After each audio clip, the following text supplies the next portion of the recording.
Remember that show Animaniacs? If so, there's one episode you may know called One Flew Over the Cuckoo Clock, which in Slappy Squirrel is put into a nursing home for retired cartoon characters. You can find both parts of the final version on YouTube, but one video that I have yet to see surfacing on the internet is the original, darker version of the episode. As you may remember, this was already one of the darker episodes in the series, but the version you've probably seen is incredibly lighthearted compared to the one originally meant to be aired.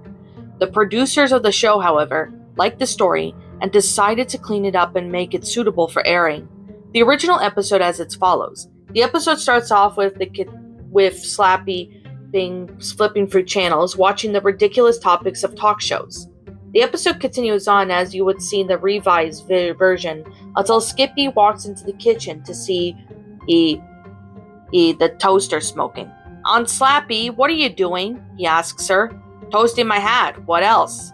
she replies. Skippy runs towards the toaster, pulling the hat out, which had caught on fire during its time.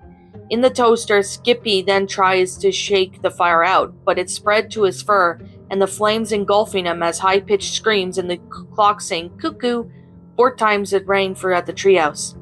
Slappy screams her nephew's name, horrified upon realizing that he had been killed by the flames. A terror glints in her eyes, and she says, roasted squirrel. Squirrels who like to eat other squirrels? Next on Mare." Then instantly started tearing off chunks of the meat and shoving them into her mouth. Sirens can be heard in the distance, and they are only sound besides Slappy repeating the word "cuckoo clock" over and over again for about a minute before there was a knock on the door. 2 officers stood there. "Miss Squirrel, is everything okay?" they asked, peering into the house. One of the officers sees Skippy lying on the kitchen floor and pushed past Slappy, headed for the kitchen. Upon a brief interrogation with Slappy, they decided that she was unable to and brought her to a mental institution for retired cartoon characters. Slappy was taken into the institution, where she tried to escape several times, each time repeating the words, "Skippy needs me. Where is he? Where is Skippy?" "Miss Squirrel, don't you remember what happened to Skippy?" a nurse asked her once she had failed her last attempt at escaping. "Of course I do. Skippy came home from school and we watched television together and had lunch." "Miss Squirrel," the nurse said in a sympathetic whisper, "there was an accident, remember? Skippy was burned, fatality, and you tore the flesh from his bones and ate it. You cannibalized him. Your own nephew, Skippy, is dead. That's why he hasn't been visiting." Slappy started to scream in agony at the nurse's words. Screaming became louder and louder until it was almost deafening, and then orderly was seen approaching Slappy with a needle. The screen went black. After about 10 seconds, the picture faded in, showing Slappy in a straight jacket. She sat on the bed, rocking back and forth. "Slappy needs me with him," she whispered.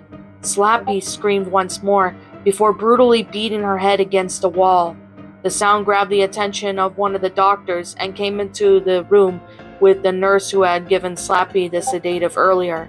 Having the nurse hold her down, the doctor looked at Slappy with the expression showing the genuine sadness and a strange thing to see in Animaniacs. Barely audible words were whispered between the nurse and the doctor. The only one I could make out was "lobotomy." The picture cut to Slappy in a sterile-looking room, still in her straitjacket. The doctor moved in slowly as if not to startle his patient. When he got close enough, he inserted the locotome through her eye socket, and then the screen went blank, all except for Slappy's face, as she stared blankly at the camera. The credits then rolled, playing unusually obnoxious music for the show. What's up, my pretties? It's the Lion Queen here. I want to appreciate you all for tuning into this video, and I do appreciate you guys supporting my video by giving this video likes and stuff.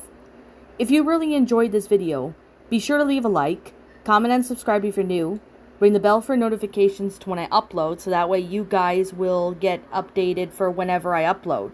If you want to follow me on Twitter or DeviantArt, feel free to leave a follow on those if you are interested in following me on those socials. If you want to support my backup channel, known as Miss Dark Shigo, feel free to subscribe to it, as a link to that will also be in the About page section. And with that being said, and that being the case, thank you so much for watching, my pretties. And as always, stay pretty.